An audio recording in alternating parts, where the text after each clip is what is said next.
Okay. OnePlus Nord 2 రీసెంట్‌గా అయితే launch అయితే చేశారు. మన వీడియో లేట్‌గా వస్తుందేమో అనుకోకండి. కానీ లేటెస్ట్‌గా అయితే వద్దాం. సో ఈ వీడియోలో మీకు ఫుల్ క్లారిటీ అయితే వస్తుంది. మనకి OnePlus Nord ఒరిజినల్ వాటిలో ఏమేమి ఇంప్రూవ్‌మెంట్స్ చేసి 2 తీసుకొచ్చారు. అండ్ ఒకవేళ మీరు కొనాలి అనుకుంటుంటే 30,000 రూపీస్ పెడితే మీకు ఇది one of the best smart phone ఆప్షన్స్‌గా ఉంటుందా? అండ్ మీరు కొనొచ్చా అనే డౌట్ అయితే కంప్లీట్‌గా అయితే సాల్వ్ అయిపోతుంది. సో చివరి వరకు అయితే చూడండి. మీకు కంప్లీట్‌గా ఒక అండర్‌స్టాండింగ్ అనేది వస్తుంది. కొనాలా లేదా అనేది మిస్ అయితే చేయకండి. చాలా ఇంపార్టెంట్ డీటెయిల్స్ అయితే డిస్కస్ చేస్తున్నాం త్రూ అవుట్ ద వీడియోలో. సో ఫస్ట్ ఏంటంటే OnePlus Nord తోటి నాకు ప్రాబ్లం ఏంటి, ఒకవేళ మీకు కంప్లీట్గా తెలుసుకోవాలనుకుంటే మన ఫుల్ రివ్యూ వీడియోకి అయితే మీరైతే రిఫర్ అయితే చేసుకోవచ్చు. ఇక్కడ కుదిరితే కార్డ్స్లో పెడతాను, అక్కడ ఇక్కడ వస్తుంది. లేదంటే మీరు మన ఛానల్లోకి వెళ్ళి సెర్చ్ చేసినా కూడా మీకైతే దొరుకుతుంది. బట్ ఇన్హరెంట్లీ ప్రాబ్లం ఏంటి అంటే ఓవర్ మార్కెట్ చేశారు OnePlus Nordని, అట్లీస్ట్ ఫస్ట్ జనరేషన్ దాన్ని. అండ్ ఆ హైప్ని అయితే మీట్ అవ్వలేకపోయింది. ఎందుకంటే బేస్ వేరియంట్ 25,000 అన్నది మనకి మోస్ట్లీ అవైలబుల్ లేదు. ఏదో కొన్ని రోజులు అవైలబుల్గా ఉంది, లాంచ్లో అవైలబుల్గా లేదు. ఆ తర్వాత మోస్ట్ ఆఫ్ ద టైం కూడా అవుట్ ఆఫ్ స్టాక్లోనే ఉంది. సో 28,000 రూపీస్ అయితే ఖచ్చితంగా ఒక OnePlus Nordకి స్పెండ్ చేయాల్సిందే. బట్ 28,000 రూపీస్లో వీళ్ళు ఇస్తుంది ఏంటంటే అదే same old Sony IMX 586 sensor, ఆ ముందు మళ్ళీ పిల్ షేప్డ్ కట్అవుట్ తోటి. అండ్ మోస్ట్ అండర్వెల్మింగ్ థింగ్ ఏంటంటే స్నాప్డ్రాగన్ 765G తోటి వస్తుంది. అదే ప్రైస్ పాయింట్లో మీరు చూసుకున్నట్లయితే మనకి OnePlus Nord లాంచ్ అయిన టైంలో రియల్మీ లాంటి బ్రాండ్స్ నుంచి మనకి స్నాప్డ్రాగన్ 855+ అలాంటి ఆప్షన్స్ అయితే ఉన్నాయి X3 సిరీస్లో అనుకుంటా. సో ఇంట్లో బెటర్ ఆప్షన్స్ ఉన్నప్పుడు ఇది రికమెండ్ చేయడం అనేది, అంటే నార్మల్గా OnePlus ఫోన్స్ ఎలా రికమెండ్ చేస్తాం, ఆ ప్రైస్లో అది బెస్ట్ కొనండి అనేది ఇక్కడ జరగలేదు. అదొక మంచి ఫోన్, మంచి ఆల్రౌండర్ అన్నామే కానీ ఇంకా ఆల్టర్నేటివ్స్ కావాలంటే కూడా వెతికి ఇస్తూ ఉన్నాం యాజ్ అ సజెషన్స్ మేము కూడా. సో అది మనకి జరుగుతూ వచ్చింది OnePlus Nordలో, అందుకని నాకు అంత పెద్ద ఇంప్రెసివ్గా అనిపించలేదు. బట్ OnePlus Nord 2లో మనకి ఏమేమి ఇంప్రూవ్మెంట్స్ చేశారు అండ్ ఎలా అది మారిపోయింది ఇప్పుడు అట్లా డౌట్ ఉన్న ఒకటి. సో ఇప్పుడు మనకు OnePlus Nord లాంటి ఒక బోరింగ్ కాన్సెప్ట్ లేదా ఒక అండర్వెల్మింగ్ కాన్సెప్ట్ నుంచి ఒక మంచి ఫోన్ రా కొనాలరా అనే టైప్లో ఎలా తీసుకొచ్చారు చేంజెస్ అనేది మాట్లాడుకుంటే కొన్ని కీ ఆస్పెక్ట్స్ ఉన్నాయి. ఫస్ట్ డిస్ప్లే గురించి మాట్లాడుకుంటే ఇది same super AMOLED display 90Hz resolution తోటి అయితే వస్తుంది, FHD రెజల్యూషన్ తోటి అయితే వస్తుంది. బట్ డిఫరెన్స్ ఎక్కడంటే లాస్ట్ టైం ఆ పిల్ షేప్ కట్అవుట్ వచ్చింది కదా, ఆ నాన్ సెన్స్ తీసేసి ఇప్పుడు normal single hole punch cutout అయితే పెట్టారు. ఇది నాకు తెలిసి చాలా బెటర్ ఆప్షన్. నేను లాస్ట్ టైం నార్డ్కి కూడా ఎందుకు పిల్ షేప్ కట్అవుట్ అవసరం లేదు కదా, శాంసంగ్ లాంటి పెద్ద పెద్ద బ్రాండ్స్కి వాళ్ళ ఫ్లాగ్షిప్ ఫోన్స్లోనే వర్కౌట్ అవ్వలేదు. మళ్ళీ OnePlus దాంట్లో కూడా నార్డ్ అనే బడ్జెట్ సిరీస్లో తీసుకొస్తే ఇది జస్ట్ స్క్రీన్ స్పేస్ ఎక్కువ తగ్గడం తప్ప ఇంకా దీనివల్ల ఉపయోగం ఏమి ఉంటుంది అని చెప్పి తెలిసినట్టుగానే మనకి లో లైట్ పర్ఫార్మెన్స్లో చాలా కార్టూన్ ఇమేజెస్ వచ్చినాయి. ఆ వైడ్ యాంగిల్ కెమెరా ఫ్రంట్ సెటప్పే బాగోలేదు. సో ఇక్కడ ఒక మంచి ఇంప్రూవ్మెంట్ అయితే చూస్తున్నాం. మీకు ఎక్కువ స్క్రీన్ రియల్ ఎస్టేట్ వస్తుంది, ఆ పిల్ షేప్ లాంటి డిస్టర్బెన్సెస్ అయితే ఉండవు. అది మనకి ఫస్ట్ ఇంప్రూవ్మెంట్. ఇది చాలా చిన్నది. బట్ పెద్ద ఇంప్రూవ్మెంట్ ఎక్కడ వస్తుందంటే పర్ఫార్మెన్స్ కేటగిరీలో. పర్ఫార్మెన్స్లో చూసుకున్నట్లయితే స్నాప్డ్రాగన్ 765Gని బయటపడేసి మనకి Dimensity 1200 AI అయితే తీసుకొచ్చారు. సో ఆ AI అనేది అందరికి పెద్ద ఫ్యాషన్ అయిపోయింది. ఆ AI తీసేసి ఇట్లా పక్కన పడేసేయండి. Dimensity 1200 ప్రాసెసర్ తోటి అయితే వస్తుంది. ఆ Dimensity 1200 ప్రాసెసర్ మీరు పర్ఫార్మెన్స్ టర్మ్స్లో చూసుకున్నట్లయితే ఎనీవేర్ బిట్వీన్ స్నాప్డ్రాగన్ 855+కి 865 దగ్గరగా అయితే మధ్యలో అయితే ఉంటుంది. కొన్నిసార్లు ఆల్మోస్ట్ 865 లాగా బిహేవ్ చేస్తుంది. But mostly 855+ range of performance అయితే మీరు దాని నుంచి అయితే ఎక్స్పెక్ట్ చేయొచ్చు. అది ఎస్పెషల్లీ 765G తోటి కంపేర్ చేసుకుంటే చాలా మంచి improvement and much needed improvement. ఎందుకంటే ఇంతకుముందు ఓకే బడ్జెట్ ప్రాసెసర్ వస్తుంది అనుకునే వాళ్ళు ఇప్పుడు ఆల్మోస్ట్ ఒక 2,000 రూపీస్ పెంచుకుంటే 28,000 నుంచి ఇప్పుడు 30,000 పెడితే మనకు ఒక మంచి గేమింగ్ ప్రాసెసర్ కూడా వస్తుంది. అండ్ దీనివల్ల మీకు లాస్ట్ టైం వచ్చిన మీడియోకర్ ఫ్రేమ్ రేట్స్ ఏవైతే ఉన్నాయో పబ్జీ మొబైల్ లాంటివి, లేదా ఆపరేటింగ్ సిస్టమ్ మనకి ఏంటంటే యూజువల్గా ఆపరేటింగ్ సిస్టమ్ ఆక్సిజన్ వాయిస్ అనేది బడ్జెట్ ప్రాసెసర్కి సరౌండ్ చేసి డిజైన్ చేసింది కాదు.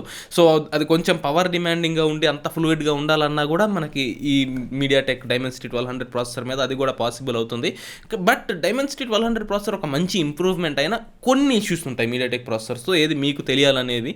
సో ఆ ఇష్యూస్ ఏంటంటే ఫస్ట్ గేమ్ డెవలపర్స్ అనేవాళ్ళు మనకి యూజువల్గా గేమ్స్ అన్ని స్నాప్డ్రాగన్ లాంటి వాటితోటి మైండ్లో పెట్టుకొని చేస్తారు. ఈవెన్ ఎగ్జినోస్కి కూడా ఆప్టిమైజ్ చేయని పరిస్థితి. సో కొంచెం లెస్ ఆప్టిమైజ్డ్ అయితే ఉంటాయి గేమ్స్ మీడియాటెక్ దానికి. అండ్ సెకండ్ ప్రాబ్లం వచ్చేసి మనకి బ్యాటరీ ఎఫిషియన్సీ అనేది స్నాప్డ్రాగన్ ప్రాసెసర్స్ కంటే మీడియాటెక్లో కొంచెం తక్కువ ఉంటుంది. నేను ఇంతకుముందు యూజ్ చేసిన మీడియాటెక్ ఫోన్స్లో మరి 6,000 5,000 mAh బ్యాటరీస్ ఉన్నాయి బట్ నోటీస్ చేయలేదు. దీంట్లో అయితే మరి కొంచెం మార్జినల్లీ చిన్న 4,500 mAh బ్యాటరీ అయితే వస్తుంది. చూద్దాం ఎలా పర్ఫామ్ చేస్తుంది అనేది. మనం కూడా అన్బాక్స్ చేయబోతున్నాం OnePlus Nord 2 కూడా. సో దానికోసం స్టే ట్యూన్డ్గా అయితే ఉండండి. మనం అన్బాక్స్ చేద్దాం, ఈ టెస్టింగ్స్ అన్నీ చేసి ఏ విధంగా పర్ఫామ్ చేస్తుంది, బ్యాటరీ డ్రైన్ మనకి నోటిసబుల్గా ఉందా అనేది చూద్దాం. బట్ ఇవన్నీ ఏంటంటే చిన్న చిన్న విషయాలు. వీటి ముందు మనకి ఆ పర్ఫార్మెన్స్ గెయినే మనకి ఎక్కువ ఇంపార్టెంట్గా అనిపిస్తుంది, ఎక్కువ ఇంపార్టెంట్గా చూడాలి కూడా, అది ఎక్కువ వాల్యూ ఫర్ మనీ వస్తున్నట్టు. సో అది ప్రాసెసర్ టర్మ్స్లో అయితే. అండ్ నెక్స్ట్ మనం మాట్లాడుకునేది ఏంటంటే కెమెరాస్లో కూడా ఒక మంచి ఇంప్రూవ్మెంట్ వచ్చింది. అదే అరిగిపోయిన క్యాసెట్ లాగా సోనీ IMX 586ని తీసి బయటపడేసి మనకి ఇప్పుడు సోనీ IMX 766 సెన్సర్ అయితే వస్తుంది. ఇది ఒక 50 మెగాపిక్సెల్ సెన్సర్ అనమాట. ఇది ఎంత మీడియోకర్ సెన్సర్ అయినా కూడా, మీడియోకర్ సెన్సర్ కాదు, ఎంత మీడియోకర్ సెన్సర్ అయినా కూడా ఇది 586 కంటే బెటర్ ఉంటుంది right of the bat. But దానికి మించి మళ్ళీ ఒక కొత్త ఇంప్రూవ్మెంట్స్ వస్తాయి, ఒక కొత్త ఇమేజ్ సిగ్నల్ ప్రాసెసర్ మనం మళ్ళీ Dimensity 1200లో చూస్తున్నాం. AI అని, ఈ 50 మెగాపిక్సెల్ కెమెరాని కూడా AI అని అయితే పిలుస్తున్నారు. ఆ AI తీసి పక్కన పడేసేయండి, అది జస్ట్ వాళ్ళ కాంప్యూటేషనల్ ఫోటోగ్రఫీకి పెట్టుకునే పేరు, అంతే పెద్ద ఇంటిమిడేటింగ్ ఉండాల్సిందేం లేదు. బట్ కెమెరా అయితే, మెయిన్ కెమెరా అయితే బెటర్ ఉండబోతుంది. లాస్ట్ టైం నాట్ కంటే కూడా ఇది బెటర్ పర్ఫార్మెన్స్ చేస్తుంది. రియల్ టెస్టింగ్ కావాలంటే మన వీడియో కోసం స్టే ట్యూన్డ్గా అయితే ఉండండి. ఆ తర్వాత ఒక 8 మెగాపిక్సెల్ అల్ట్రా వైడ్ కెమెరా అయితే ఉంది. ఇంకా అల్ట్రా వైడ్స్లో మనకి ఈ ప్రైస్ పాయింట్లో అంటే ఒక 12 మెగాపిక్సెల్ ఇచ్చుంటే మంచిదే, బట్ 8 మెగాపిక్సెల్ కెమెరా అయితే ఉంది. అండ్ ఇంకొకటి 2 మెగాపిక్సెల్ మనకి మోనోక్రోమ్ కెమెరానో ఏదో అన్నారు, దాన్ని కూడా మళ్ళీ తీసి బయట అయితే పడేసేయండి. మీరు జస్ట్ 2 కెమెరాస్ ఉన్నట్టే కన్సిడర్ చేయండి. దీంట్లో ఒక అల్ట్రా వైడ్ కెమెరా వస్తుంది అండ్ ఒక మంచి 50 మెగాపిక్సెల్ మెయిన్ కెమెరా అయితే వస్తుంది. ఇది కెమెరా టర్మ్స్లో అయితే. ఆ తర్వాత మళ్ళీ చిన్న చిన్న ఇంప్రూవ్మెంట్స్ జరిగాయి. లాస్ట్ టైం ఉన్న దాంట్లో 30 వాట్ మనకి వార్ప్ ఛార్జింగ్ ఉంటే ఇప్పుడు మనకి 65 వాట్ వస్తుంది. సో 65 వాట్ మళ్ళీ ఒక చిన్న 4500 mAh బ్యాటరీ అంటే చాలా ఫాస్ట్గా ఛార్జ్ అయితే అవుతుంది. మళ్ళీ డ్రైన్ మీడియాటెక్ ప్రాసెసర్తో ఎలా ఉండబోతుంది బ్యాటరీ ఎఫిషియన్సీ అనేది ఓకే తర్వాత చూద్దాం. బట్ ప్రస్తుతానికైతే ఫాస్ట్ ఛార్జింగ్ అయితే చాలా బాగా ఉండబోతుంది. అండ్ 5G కూడా మనకు వచ్చేసి ఇప్పుడు 7 బ్యాండ్స్ అయితే సపోర్ట్ చేస్తున్నట్టున్నారు, అది కూడా చాలా మంచి విషయం. అట్లీస్ట్ మనకి OnePlus 9 అండ్ 9 Proలోనే సింగిల్ బ్యాండ్ ఉన్న టైంలో మనకి దీంట్లో 7 బ్యాండ్ సపోర్ట్ చేస్తున్నారంటే ఓకే, మంచి విషయం అనేది చెప్పాలి. అండ్ ప్రైస్కి సంబంధించిన విషయం వచ్చినట్లయితే 30,000 రూపీస్కి కొనొచ్చా అంటే ఎస్, దీనికి మంచి కాంపిటేటర్స్ వచ్చేదాకా అయితే కొనుక్కోవచ్చు. ఆల్రెడీ కొన్ని ఫోన్స్ అయితే ఇదే Dimensity 1200 సిరీస్ని తీసుకొని వస్తున్నాయి. ఇంకా కొంచెం లోవర్ ప్రైస్ పాయింట్లో కూడా 25,000-27,000లో కూడా ఉన్నాయి. బట్ ఒక ఆల్రౌండెడ్ ఎక్స్పీరియన్స్, ఒక ఆక్సిజన్ OS తోటి, OnePlus క్వాలిటీ తోటి, అదే మంచి కెమెరాస్ తోటి, ఒక మంచి ప్రాసెసర్ తోటి, ఒక మంచి ఆల్రౌండ్ బడ్జెట్ ఫోన్ అనేది ఇది ఉంటుందని అయితే అనుకుంటున్నా. ఒకవేళ మనకు వచ్చిన తర్వాత అయితే టెస్ట్ చేసి చూద్దాం అనుకోండి. అండ్ ఈ స్నాప్డ్రాగన్ 765Gకి అండ్ మీడియాటెక్ Dimensity 1200కి కంపారిజన్ కావాలంటే మీకు ఒక ఆర్టికల్ లింక్లో అయితే ఇస్తాను.